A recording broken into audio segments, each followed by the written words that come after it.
Assalamualaikum warahmatullahi wabarakatuh. Perkenalkan, nama saya Ridwan Nur Alam. Di sini saya sebagai moderator yang akan membimbing jalannya presentasi kali ini. Di sini ada beberapa pemateri yang akan menyampaikan presentasi kali ini. Yang pertama yaitu Fitri Yuliani, yang kedua Ridwan Nur Alam, yang ketiga Nurul Amalia, yang keempat Nur Yana, dan yang kelima Titis Praketisiwi. Sebelum ke pemaparan materi, alangkah baiknya kita membacakan basmalah bersama-sama. Bismillahirrahmanirrahim.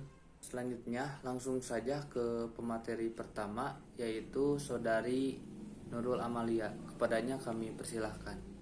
Bismillahirrahmanirrahim. Assalamualaikum warahmatullahi wabarakatuh. Sebelumnya terima kasih kepada moderator atas waktunya. Di sini saya Nurul Amalia Dwi Fortuna sebagai pemateri pertama akan menjelaskan tentang pengertian manajemen inovasi. Jadi dalam Kamus Besar Bahasa Indonesia, inovasi diartikan sebagai penemuan baru yang berbeda dari yang sudah dikenal sebelumnya, baik itu pada gagasan, metode ataupun alat. Nah, jadi dengan kata lain, inovasi adalah sebuah perubahan yang menciptakan dimensi kerja yang baru. Nah, di sini seorang wirausaha memerlukan manajemen inovasi untuk mengatur ide-ide hasil kreativitas dan juga inovasi yang mungkin dapat menjadi sangat banyak. Nah, keberadaan ide-ide tersebut harus diatur dan disusun secara sistematis agar sesuai dengan pengembangan usaha melalui sistem yang terstruktur, sistematis, efisien, dan juga berkelanjutan. Terima kasih. Sekian presentasi dari saya. Saya kembalikan lagi kepada moderator. Terima kasih kepada Saudari Nurul Amalia yang telah menyampaikan pemaparan materinya. Selanjutnya akan disampaikan oleh Saudari Titis. Kepadanya kami persilahkan. Terima kasih kepada moderator. Selanjutnya saya akan menjelaskan tentang berbagai contoh penemuan yang mendunia. Yang pertama ada ballpoint pen. Saudara Ladislau dan Greg Biro atau Ladislau adalah seorang jurnalis muak dengan mengisi pena dan mengoreksi bercak-bercak, mengembangkan ballpoint pen pada tahun 1938. Selanjutnya ada Plester. Early Discount, seorang karyawan Johnson, yaitu dia sering menderita luka dan luka bakar di dapur, dan ia membuatnya pasokan kotak kasa menempel ke tip. Selanjutnya yang ketiga ada Coca-Cola. Pada tahun 1886, Coca-Cola ditemukan oleh Dr. John Pemberton, seorang apoteker dari Atlanta, Georgia. Coca-Cola dijual perdana pada akhir tahun sebagai tonik berharga dan sifat stimulasi syaraf dari tanaman koka dan kacang kola. Selanjutnya ada biskuit anjing. Pada mulanya pada tahun 1908, sebuah bakery pemilik F.H. Bennett membuat item baru dari produk daging, susu, dan mineral. Ketika National Biscuit perusahaan membeli toko Bennett, maka produk tersebut keluar dengan nama susu tulang yang sebenarnya adalah ciptaan roti. Keempat ada gitar listrik. Leo Fender mendapatkan kredit untuk mengembangkan gitar solid body listrik yang pertama diproduksi secara massal. Fender bereksperimen dengan cara-cara untuk membuat gitar lebih keras dan tertarik dalam gitar. Yang terakhir ada jantung bedah atau bypass dan transplantasi. Pada awal tahun 1893, Daniel Hales Williams menjahit sebuah perikardium korban penusukan. Michael de Bacry melakukan operasi bypass koroner pertama pada tahun 1964 dengan menggunakan pembuluh darah di kaki transplantasi untuk memotong penyumbatan arteri ke jantung. Terima kasih kepada Saudari Titis yang telah menyampaikan materinya. Selanjutnya akan disampaikan oleh Saudari Fitri Yuliani. Kepadanya kami persilahkan. Terima kasih kepada moderator. Selanjutnya di sini saya akan menyampaikan penemuan-penemuan mendunia yang lainnya. Penemuan selanjutnya yaitu insulin. Selama beberapa dekade, ilmu kedokteran telah mencari pengobatan untuk diabetes pada saat hukuman mati dalam banyak kasus. Pada tahun 1921, sebuah tim peneliti di University of Toronto terisolasi insulin, suatu hormon di pankreas yang memungkinkan tubuh mencerna karbohidrat manusia, dan mengubah kehidupan banyak pasien. Frederick, Charles, McLeod, dan Collip dikreditkan dengan penemuan dan uji klinis selanjutnya. Itu tidak sampai pada tahun 1980-an. Para ilmuwan menemukan metode untuk memproduksi insulin manusia daripada menggunakan insulin hewan dalam perawatan. Penemuan selanjutnya yaitu di internet. Pada tahun 1960, Departemen Pertahanan Amerika Serikat menciptakan Research Project Agency Network lanjutan atau ARPANET sebagai sarana pengamanan komunikasi sensitif. Salah satu fitur ARPANET paling populer adalah surat elektronik. Sebagai pengguna ARPANET diperluas, militer membentuk jaringan sendiri seperti yang dilakukan lembaga federal lainnya. Ini merupakan jaringan atau internet network yang datang bersama-sama pada tahun 1980 ketika sebuah bahasa umum diciptakan untuk semua komputer. Pada tahun 1991, Swissbase atau CERN mengembangkan World Wide Web. Penemuan selanjutnya yaitu liquid paper.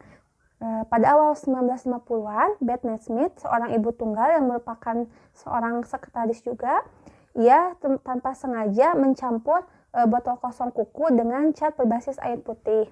Nah, temannya yang melihatnya menyarankan dia untuk menjual produk lokal. Berbekal dapur dan garasi sebagai laboratorium dan gudang, ia mulai membuat dan mengisi ratusan pesanan di dalamnya. Ia pertama kali disebut mistake out dan kemudian berubah menjadi liquid paper yang diterima menyebutkan dalam majalah perdagangan. Dia akhirnya berhenti dari pekerjaan dan membangun industri cottage. Gillette membayar 48 juta US dollar untuk perusahaannya pada tahun 1979. Penemuan selanjutnya yaitu trampolin. Sebagai seorang pemuda, George Nissen menjadi terpesona dengan tinggi kawat bertindak di sirkus. Sebagai seorang siswa SMA pada tahun 1926, Nissen menjelajahi dam kota untuk mata, tabung karet, batin, dan potongan-potongan besi. Dia mulai melatih tangannya untuk membuat trampolin. Lebih dari beberapa tahun kemudian, ia mulai berkeliling negeri mempromosikan trampolin untuk menyempurnakan juga. Penemuan selanjutnya yaitu Vaseline. Pada tahun 1859, Robert Gisbrook mulai bermain-main dengan cara mendaur ulang gung hitam yang dibersihkan dari rig minyak setelah kunjungannya ke Titusville. Dia berhasil menguranginya ke jeli putih yang diberi nama Vaseline. Dalam bahasa Jerman, untuk air, Wasser, dan kata Yunani untuk minyak zaitun atau ileon. Dengan pemasaran yang gigih, dia bisa menjualkan salep tersebut di hampir setiap rumah. Nah, dan sampai saat ini. Penemuan yang terakhir yaitu virtual reality. Pada tahun 1950, para ilmuwan pertama kali bermain-main dengan konsep menampilkan gambar digital pada komputer. Pilot mulai pelatihan pada simulator penerbangan komputerisasi pada tahun 1960. Ivan Sutherland dikreditkan dengan membangun berfungsi pada penuh pertama. Kepala dipasang 3D tampilan pada tahun 1970. Pada tahun 1980-an, NASA dan Pentagon mengembangkan hasil komputer sistem pelatihan. SIMNet seperti yang disebut memungkinkan personil militer berlatih untuk memerangi secara real-time. Sekian yang dapat saya sampaikan, selanjutnya saya kembalikan lagi kepada moderator. Terima kasih. Terima kasih kepada Saudari Fitri Wiliani yang telah menyampaikan materinya. Selanjutnya akan disampaikan oleh Saudari Nuriana. Kepadanya kami persilahkan. Barang dan jasa. Memilih produk memanglah cukup rumit. Di satu sisi, berbisnis dalam bidang yang langka membuat hati tenang karena minimnya pesaing. Namun di sisi lain, pembisnis membutuhkan kesabaran karena produk yang dijual bukanlah produk primer masyarakat. Sementara dalam memilih produk yang dibutuhkan pasar dalam jumlah yang banyak pasti banyak pesaing. Oleh karena itu diperlukan pemahaman untuk merasakan bagaimana dan pada saat yang sama perlu memperhatikan konsumen atau pelanggan. Salah satu cara utama untuk menyeleksi produk dan jasa Yang akan dihasilkan adalah dengan memperhatikan kualitas yang dihasilkan oleh produk itu sendiri. Pengertian QFD. QFD adalah suatu proses menetapkan keinginan pelanggan tentang hal-hal yang diinginkan konsumen dan menerjemahkannya menjadi atribut pada produk dan jasa agar setiap area fungsional usaha dapat memahami dan melaksanakannya. Alat yang digunakan dalam QFD adalah rumah kualitas atau House of Quality, yaitu merupakan teknik grafis untuk menjelaskan hubungan antara keinginan konsumen dan produk barang dan jasa. Terima kasih kepada saudari Nuriana yang telah menyampaikan materinya. Selanjutnya akan disampaikan oleh saya sendiri. Menurut Cohen 1992 dalam Kemendikbud 2017 halaman 190, tahap-tahap dalam menyusun Home of Quality adalah sebagai berikut.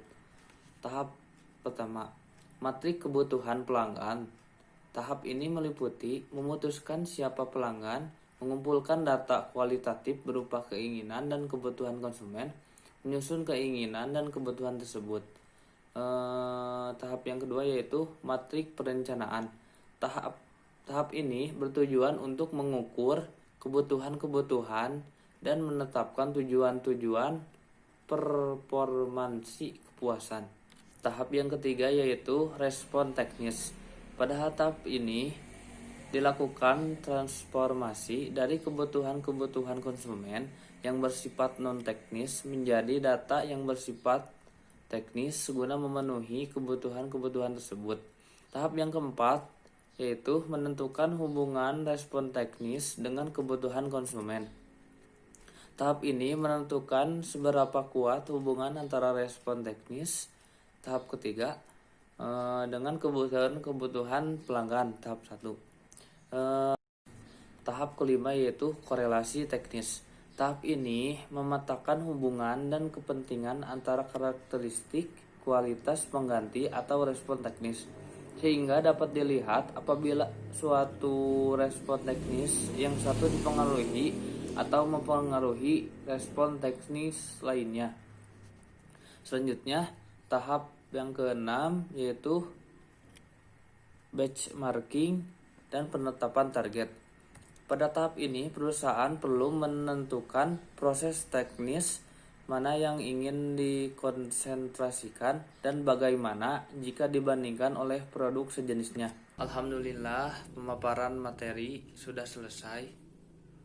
Mari kita membacakan hamdalah bersama-sama. Alhamdulillahirabbil alamin. Mohon maaf jika ada kesalahan dalam penyampaian. Assalamualaikum warahmatullahi wabarakatuh.